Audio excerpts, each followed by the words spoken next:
Hey guys, welcome to another ride in the Struggle Bus where every wheel is an empty triangle. On today's bus ride, we're playing against a 10k on OGS. And pretty much every Struggle Bus Basics basic rule pops up in this game, and our opponent missteps on a few of them early in the game, and we're able to get a pretty good lead because of following the rules. So this game should be a pretty good example of what following the rules early in the game can get you, and what not following them early in the game can lose you. Either way, it's an interesting game that showcases a lot of what I explain when I go over these games. As per always, I'd like to thank our opponent for playing us today. I'd like to thank you guys for watching these videos, and I'd like to thank my patrons for supporting the channel. So with that introduction out of the way, let's get into this game. Okay, here we go. We are playing against a 10k on OGS, and we're going to be following the rules where we go for the corners, and then the sides, and then the center. And we'll see how Black does with the rules as he is knocking on the door of single digit Q. I think I'm just going to 3-3 here. Plenty of options that we could do, but this is what I am choosing for this particular game. So he blocks on top. We will extend, and he honeys, we will honey. We will push 2 more times, and then we will tanuki. That is what we do with this variation.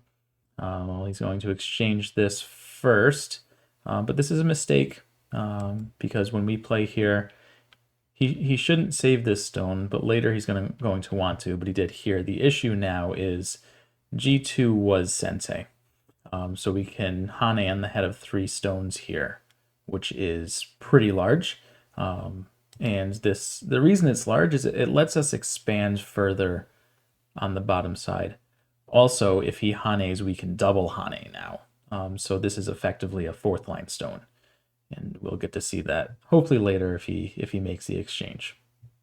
Okay, so he protects here, which will let him hane here. So instead of that, I'm going to play the move that he wanted to play, because he couldn't really play this hane effectively, so he protected his cut first, but that gives us the opportunity to play this.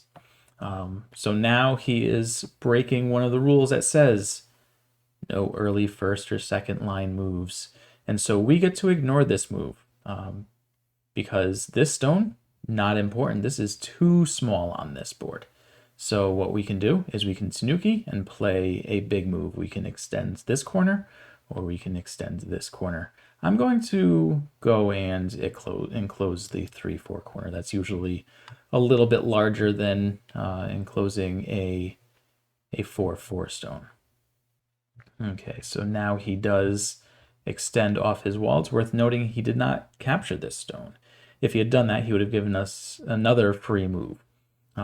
So we've got 2 kind of open sides. I don't want him to be able to expand on both sides off of this this corner.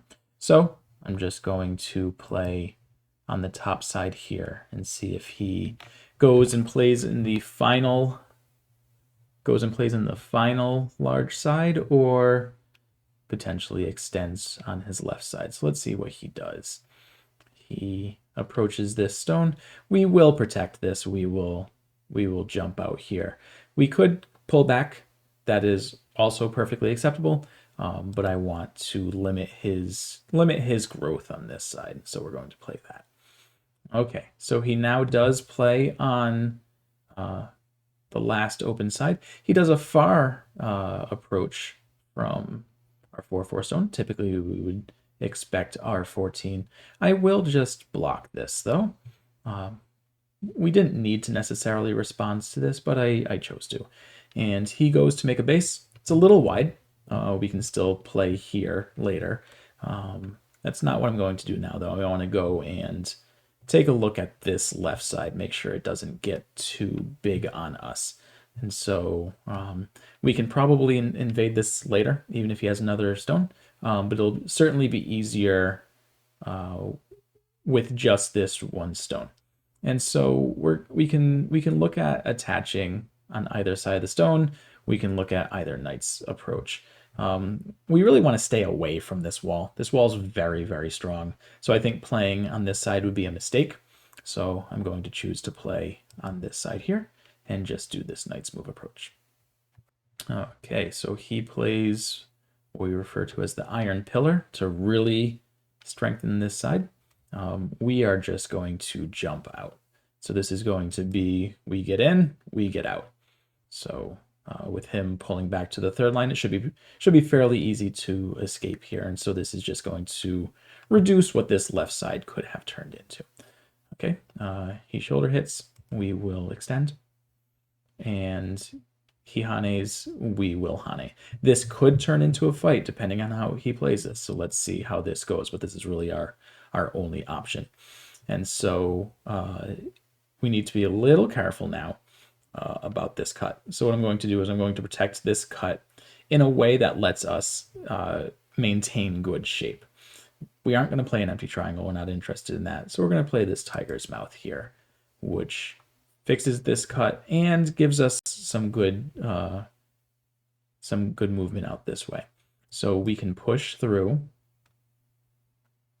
And I'm very surprised by this. I was fully expecting him to block here, but now we get to come out very, very, very easily, and so we just get to push through, and then he protects his cut here. But notice he protected with bad shape with this empty triangle. It would have been better for him to play the tiger's mouth. The difference, and the reason I might as well show it here. The difference is if he plays with the tiger's mouth and I push through, he gets to block, and now he's got the double tiger's mouth. So he is fully connected, as where when he plays here, we do potentially have this cut. I'm not going to play it right now, but it is here. So let's get back to the game. So he plays this, and if we do want to look at this cut, it's going to turn into a ladder going this way, so maybe it is worth playing another stone over here. So I'm going to play this stone here, which actually eyes at this cut. It's a fairly sneaky move. He's looking to reduce this. This is a classic reduction point for this shape, because if we go this way, he can attach here. And if we go this way, he can attach here. We've got more potential on the bottom, so I am just going to play this here. And he goes to press. We will extend. Get us some strength here. Now he's going to be a little careful. There's a cut here now that we can also potentially do something with later. Because one of our rules is to make sure we protect our cuts. So at this point in time, we are going to look at either growing our territories or reducing his. And so looking at this board for potential, there's a good amount of potential on this left side, good amount of potential in this corner, and then same with our corner and our corner up here. Hey guys, I'm in the bus this time. I figured that was more fun. Anyway, this is a really interesting board, and there are a number of options that I see on this. So I'm curious where you guys would play here. There are 3 moves in particular that jump out at me, and I'm going to label them for you now. So these are 3 moves that I was certainly considering in the game, and I'm sure there are others as well. So what would you be playing here? What would you be looking to do? Would you be looking to take the cut at Q7? Would you be looking to push and cut at E11? Or would you just be looking to grow at N16? Or is there something else on this board that you think is a better move to play here? Let me know in the comments, because I'm curious on this one. This is a pretty interesting board state here. So anyway, back to the game.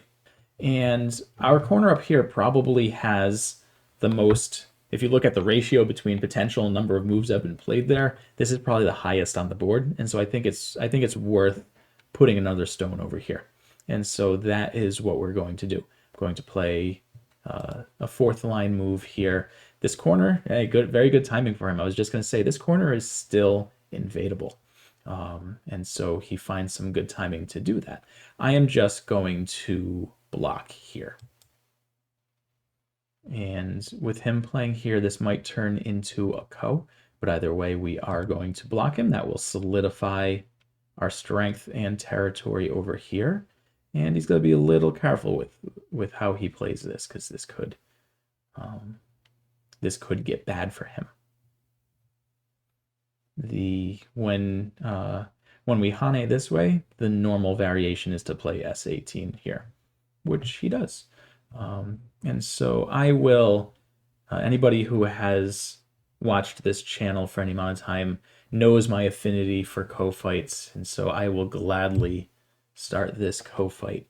And so he should be playing R19 right here to start a Ko for the corner. That is what this variation usually is. But he's going to come out this way. We can still block and create the Ko. So do we want to do a Ko-fight? Let's do a Ko-fight. Ko-fights are fun. So we will play here. And he descends. I think that kills him. I think if we capture here, that will kill him. So I think what I'm going to do is play away right now. He's fully surrounded. He does owe us another move to live, and that just means we get 2 moves in a row, and that seems reasonable to me. So what do we want to do now? Do we want to try to reduce this? Do we want to try to reduce this? I think we want to try to reduce this left side, because remember, we have this cut here that we were talking about, and it turns into a ladder that goes this way. So any strength that we get here is going to make that cut much more annoying. So how deep do we want to go in? I think just here is probably deep enough. So yeah, let's play G7. I think that'll be enough of a reduction for this, because it's such a large area that it'll be tough to contain the stone. So we'll push in again, just to further reduce. And he blocks. And now we can look at extending our territory this way as well. So I think we will just do this extension. At this point in time, you'll notice I am playing a lot of moves in the center. You know, after we take our corners and then our sides, then we can start going after the center. And so that is what we're doing now. He still has this cut that he needs to be a little concerned with. So I think we can play something over here or over here. I mentioned actually earlier in the game that this was going to be a good invasion point. So that's where I'll play right now. We've got some strength here, and so this stone will be pretty easy to go after.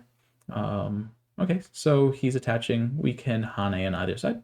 I think I will just take this Hane.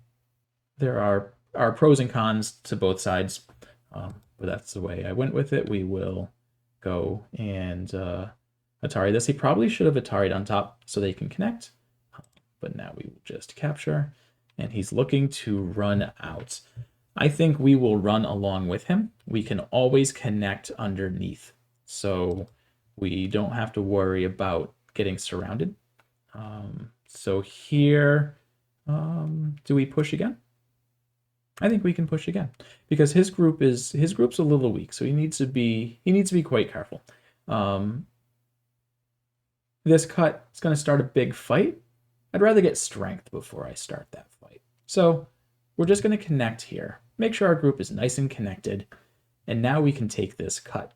And if he protects his cut, we can jump in here, which will go after these stones, right? We'll be able to surround this group. So this is, we were attacking this group, and now we get to attack this group. So we will play this here to threaten to fully surround this group. He acknowledges that, and what way do we want to go? We're not trying to kill this group, right? Our goal when we attack shouldn't be to kill groups. We want to get some profit. Where's this profit going to be for us? This territory down here. So let's get some strength here, which will get us even more points down here. So we can look at this, and I think this is fine. And this will just fully secure our territory here. Okay, so now that we've reduced this, and we've reduced this, and we've grown this, next area to reduce is probably up here. What is a good, effective way of doing that? Maybe just attaching here. That seems reasonable. So that is what I will do, because we'll be able to connect up to this stone fairly easily. And we can even look at this. So I'm going to extend now, and we're going to Hane here. So if he had Atari this stone, we could have pushed through. That's why he's blocking. And we're going to do this just to put pressure on this stone. Again, we're just looking to reduce here. And so I think we can play here. You know, we're getting to the point where second line moves are pretty big. So at this point in the game, there really isn't too much left to do. We're pretty much in endgame. So we're going to be playing big second line moves and big sente moves. We do still have this cut that maybe we will take a look after we do some reductions here. This is fine because this was a larger move. So now we can Atari this stone. And so that kind of forces him to capture. And he didn't respond to this. And so now we get to monkey jump in, right, which is like the king of all endgame, and really reduce his large territory here. And so this was a big mistake, I think.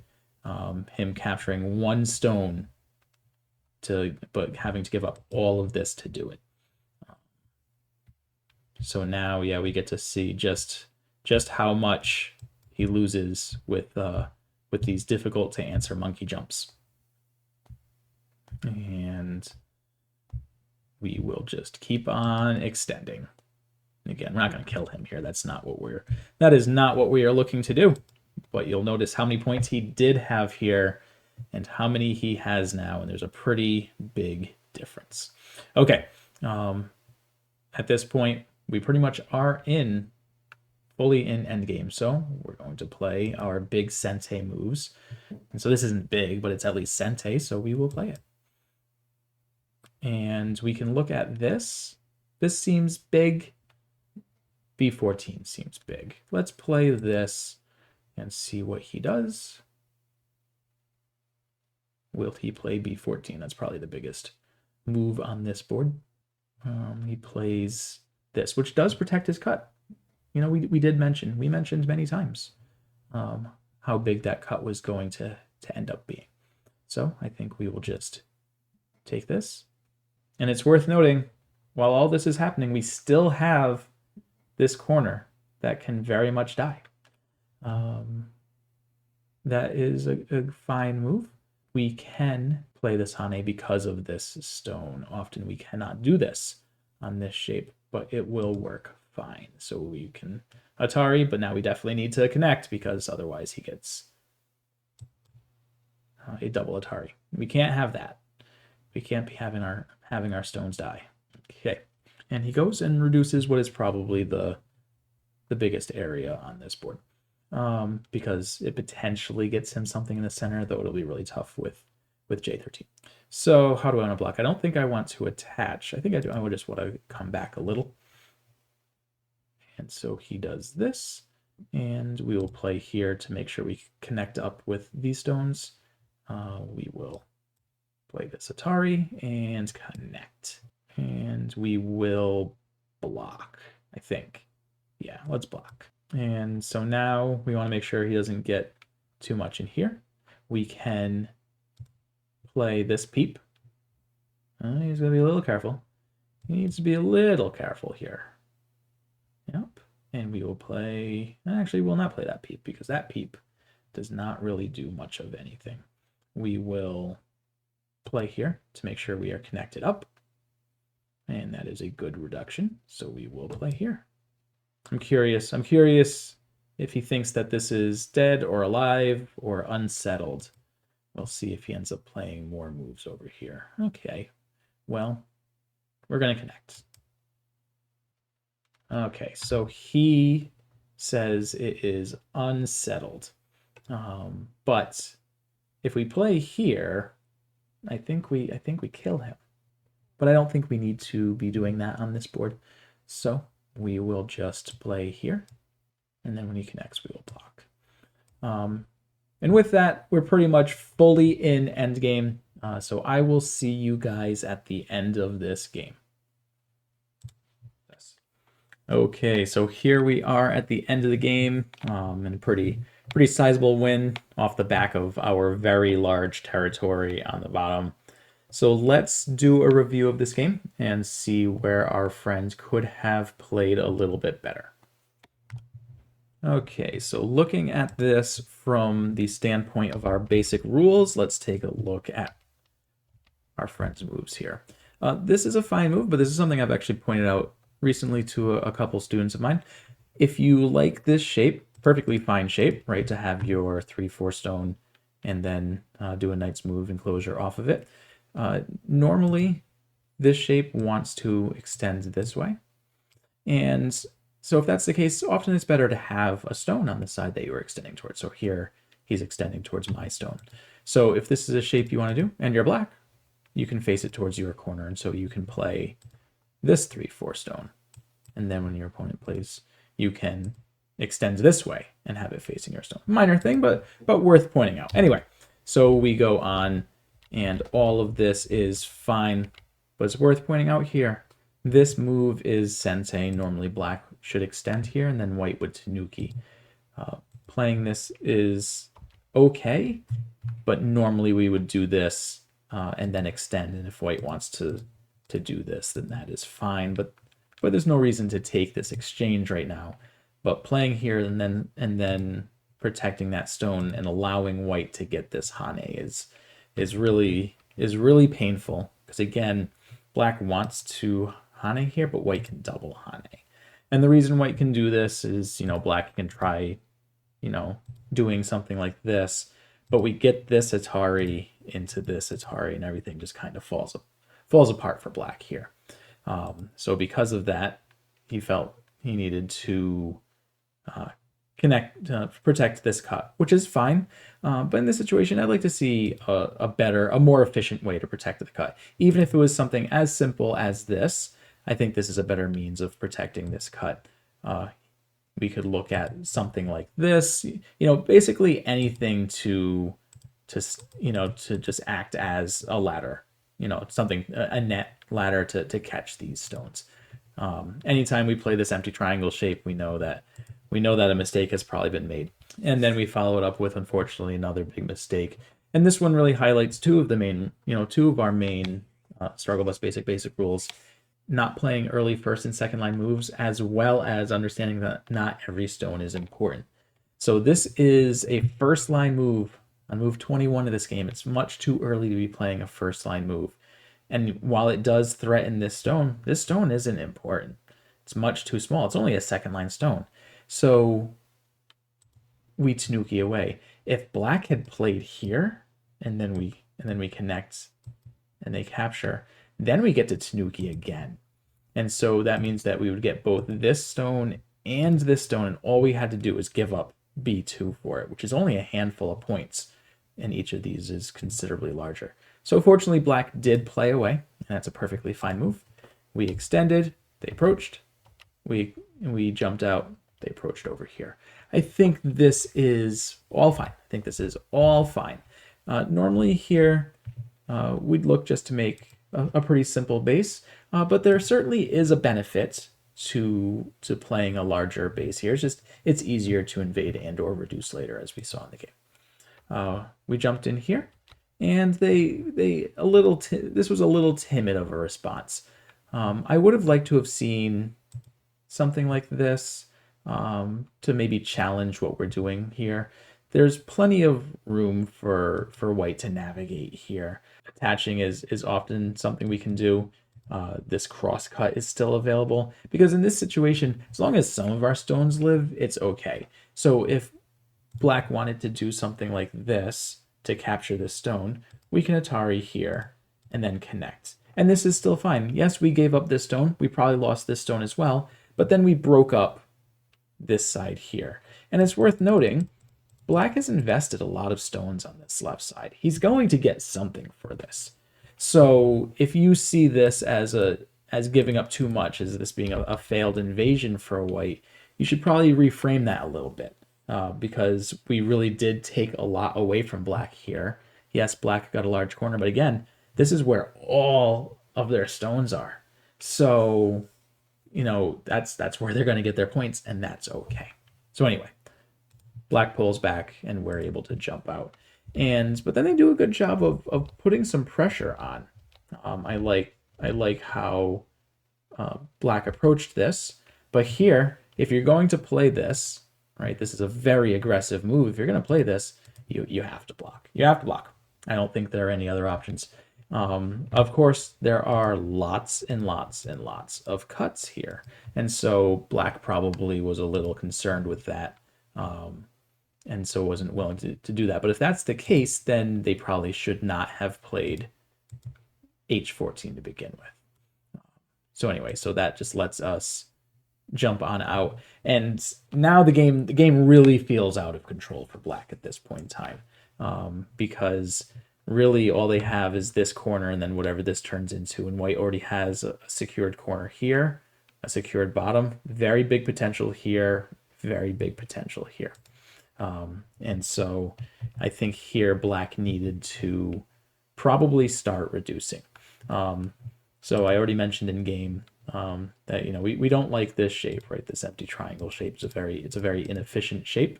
But in this situation, I'm not even so sure that these two stones are important. I think it would have been better for black to probably jump into the bottom or jump into the top. If going to the top, this is a pretty easy invasion. There are lots of options for black here, lots of room. Often white will attach here, and then black can decide if they want the corner or if they want to take the outside. If they take the outside, often this is the shape that we do, but you can see that this is going to be really tough to contain for white. So that is an option. Another option would just be coming in the bottom and just trying to break up what this turns into, because as you saw at the end of the game, this bottom territory became huge. It was an overwhelming amount of points. And so even if this means we get to capture these two stones, they're too small. These two stones are too small on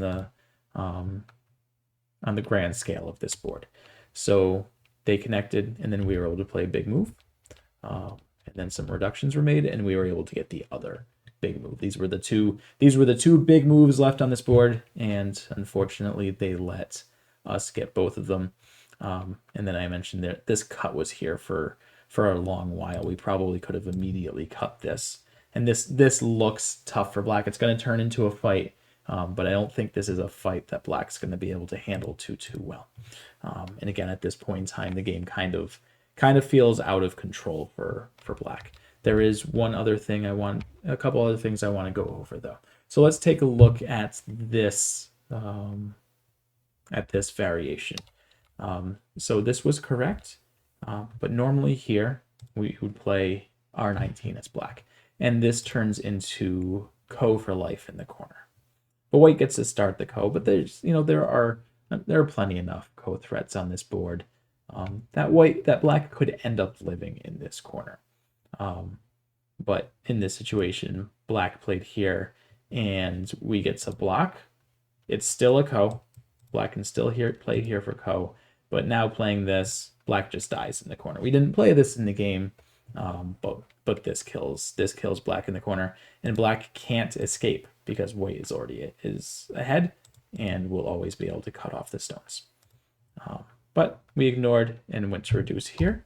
Again here, same thing. I would have liked to have seen black resist this a little more, but it's tough because if black would probably have to play something like here to stop us from connecting. But this looks like it's pretty easy to get out with white playing here, white playing here. So, I mean, there was a reason I chose G7. It's a tough move to answer. So we reduced and then just started expanding our territories and reducing his. And again, this is pretty tough. Here, I think it's probably better just to take the outside and be okay with this. Though I guess this is a similar enough response. Again, here we could have looked at this cut, and this really looks like a bad fight for black because he's already surrounded. We've got some strength up here, but I figured connect first, take away all of the Aji, and he did connect the cut. Jumping ahead, the one other thing I wanted to go over was when he played here. So this is a big endgame move. This is where most of black's points are. And so we're threatening that. Black really needs to block here. And yes, this is going to end in Sente for us, which is annoying for black. But I think that's too big to ignore, especially for just one stone, right? All black is getting is 2 points here because we force the capture, they capture, and then we monkey jump. And so while black got probably like 3 points here, look at how many points black ends up losing over here. This territory that could have been 1, 2, 3, 4 by 1, 2, 3, 4, 5, that could have been about 20 points, has now been pretty much reduced to 4 points, 5, 6 points. It's really, so this was a very big swing here. So yeah, so it was, again, this came back to not every stone being important, and this stone just isn't important enough for now. So I think that's where we're going to leave this one. I hope you guys enjoyed this game. Either way, thank you for coming on another ride on the Struggle Bus, where every wheel is an empty triangle. Have a good one, guys.